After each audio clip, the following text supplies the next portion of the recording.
आधी रात को बनाया हस्बैंड के लिए उनके डिमांड पर Maggi. Hi everyone, welcome back to my channel. तो भाई सुबह मेरी हो चुकी है और आज तो बहुत ज़्यादा काम था। मैंने फटाफट खाना बनाया और मैंने बहुत सारी प्याज काटी और यहाँ पर है ना मैं हलवा, दही बड़े, भजिया और पुलाव सारी चीज़ें बना रही थी क्योंकि आज हमने ना इफ्तारी बांटनी थी।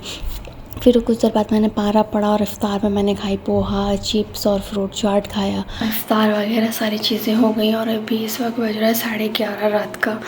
तो आज सब कद्र की फ़र्स्ट नाइट है, तो आज से शुरू हो गई है लैलतुल कद्र की रात। और वो कौन सी होती नहीं पता, अल्टरनेट डेज़ पर होती है, 5 डेज़ होता है। तो सॉरी गाइस। तो इसी तरीके से आज मेरी फ़र्स्ट नाइट है।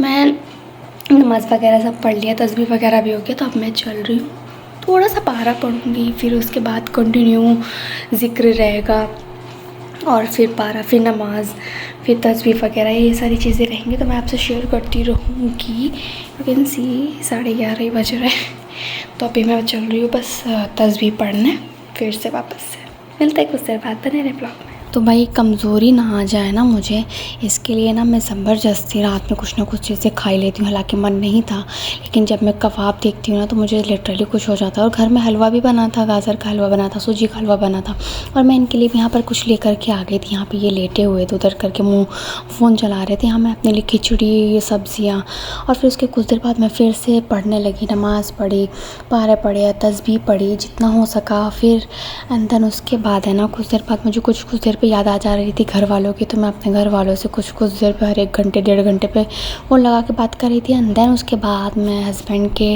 डिमांड पर ही गई मैगी बनाने, और चाय ब्रेड भी उनको खाना था, उन्हें सब कुछ खाना था, मतलब उनको ना भूख लगी थी। तो मैं उनके लिए गई, उनके लिए बनाया, तो मैं ख़ुद भी खा लिया। और देन मैं कबाब खाती हूँ ना तो फिर उनको भी कबाब खाना होता है, तो फिर मुझे है ना उनसे शेयर करना पड़ता है। और मैं ना थोड़ा सा ब्रेड को थोड़ा सा माइक्रोवेव कर लेती हूँ कि ब्रेड माइक्रोवेव करने से ना थोड़ी सी नरम हो जाती है। एंड देन जब आप बटर लगाओ ना तो अच्छा लगता है। और यहाँ पर मैं अपनी बूंदी दिखा रही थी, घर पर बूंदी बनी थी। और फिर मैंने ना इतनी सारी मैगी बनाई है।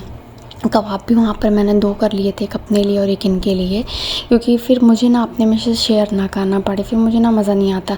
और यहाँ पर है ना मैं दूध भी पी, मतलब ना मेरा पेट इतना ज़्यादा भर गया है, इतना ज़्यादा भर गया कि मुझसे ना अभी इतनी सारी चीज़ें रखी हुई खिलाने के लिए, but I have to eat, क्योंकि ना फिर वो बहुत हंगर इशू होने लगता है। फिर मुझे ना बहुत ज़रूरी है।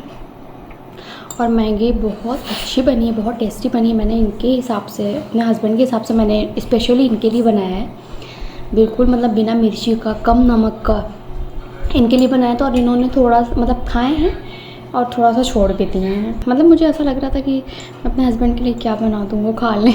मुझे बहुत इस चीज़ का लगा रहता है। तो आपको कैसी लगी मैगी? लगी थोड़ी बहुत की बहुत ठीक है, ठीक, इतना बुरा तारीफ़। तो अभी मेरा फेवरेट चीज़ स्टार्ट होने वाला है, कबाब। मैंने गाय का दूध भी पिया है। मुझे लगता था गाय का दूध अच्छा नहीं होता, बट मुझे बहुत अच्छा लगा गाय का दूध सच में। आज सेकेंड टाइम मैंने पिया, कल फर्स्ट टाइम और आज सेकेंड टाइम। और 2 दिन से गाय के दूध से ही चाय भी बना रही हूँ, बहुत अच्छा लगता है। क्योंकि ये वो वाली गाय का दूध नहीं है जो नॉर्मल गाय होती हैं, ये किसी और गाय का दूध है जिसका दूध का कलर बिल्कुल वाइट रहता है, भैंस के दूध की तरह, बट पीने में अमूल की तरह लगता है। टच वुड, पहली लैलतुल कद्र मेरी बहुत अच्छी गई है। और अब मैं भी चल रही हूँ सोने, क्योंकि सुबह के बज चुके हैं 6:30। Bye bye.